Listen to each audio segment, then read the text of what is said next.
सावित्री सब्जी खरीदने मार्केट गई हुई थी कि तभी एक लड़की को छोटे कपड़े में घूमते देखती है, जिसकी जांघ और पैर दिख रहे थे। सावित्री उस लड़की को ऐसे छोटे कपड़े में देखकर कहती है, छी छी छी। आजकल की लड़की लाज शर्म सब जैसे बेचकर खा गई है।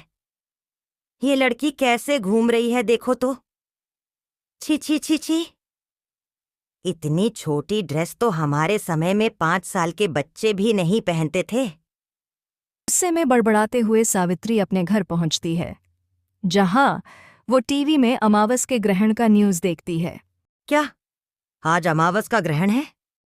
बहू सुनना, जब तक ग्रहण का टाइम खत्म नहीं होता तब तक कोई भी खाना नहीं खाएगा। और हाँ, बहू तुम जाओ, सारे खाने में तुलसी का पत्ता डाल देना। सिर में घूंघट डाली हुई बहू अपनी सासू माँ के कहे अनुसार सारे खाने में तुलसी का पत्ता डाल देती है। कुछ टाइम बाद अमावस ग्रहण का टाइम शुरू हो जाता है और इतने में ही नीलम का पतिराज ऑफिस से घर आ जाता है। वो फ्रीज में रखे ब्रेड और जैम निकालकर खाने लगता है। इतने में सावित्री आ जाती है और गुस्से में डांटते हुए कहती है, हे भगवान, कर दिया ना सत्यानाश। ग्रहण के टाइम में कोई ऐसे खाता है क्या? क्या माँ? भूख लग रही थी मुझे, अगर खा लिया तो क्या हुआ? ठीक ही तो बोल रहा है वो। पुराने विचार बदल दो सावित्री। तुम तो चुप ही रहो। और तुम बहू, तुम खड़े होकर क्या देख रही हो? तुम उसको रोक नहीं सकती थी। माँ, वो मैं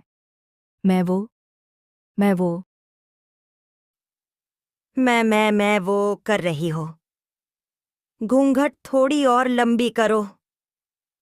बहुएं जितना मर्यादा में रहे उतना ही अच्छा होता है। आगे से ध्यान रहे। समझ गई? हाँ हाँ माँ, मैं ध्यान रखूं। ये है सावित्री देवी, जिनको मॉडर्न ड्रेस पहनने वाली बहू ने बिल्कुल भी नहीं पसंद। सावित्री के 2 लड़के थे। बड़े लड़के की शादी हो गई थी, जिसकी पत्नी अपनी सासू के कहे अनुसार सारा काम करती, फिर भी सावित्री अपनी बहू नीलम पे गुस्सा करती रहती थी। एक दिन नीलम अपने रूम में आराम कर रही थी, तब सावित्री अचानक नीलम के रूम में आती है। नीलम दूसरे करवट हो रही होती है कि उसकी कमर दिख जाती है। कमर दिखने के वजह से सावित्री नीलम पे गुस्सा करते हुए कहती है, छी छी छी छी छी, बस यही देखना रह गया था मुझे। सब लाज शर्म बेच खाई हो। माँ आप यहाँ, क्या हुआ है? क्या हुआ है का क्या मतलब? करवट लेते समय तुम्हारी कमर क्यों दिखाई दी? आज के बाद और कभी ऐसा नहीं होना चाहिए। अगर ऐसा हुआ तो ठीक नहीं होगा, बता देती हूँ। ऐसे ही रोक टोक भरे ससुराल में नीलम अपना 1 साल गुजार लेती है।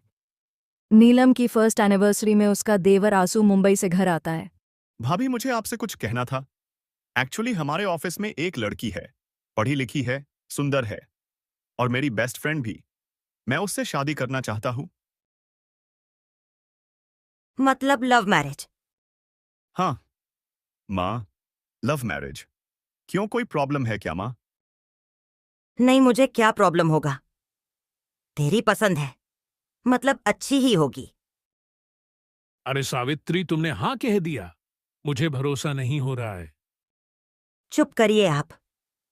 मना करके मैं अपने बेटे को नहीं खोना चाहती थी। उसको शादी करने दो। शादी के बाद मैं उस लड़की को यहाँ के सब कायदे सिखा दूंगी।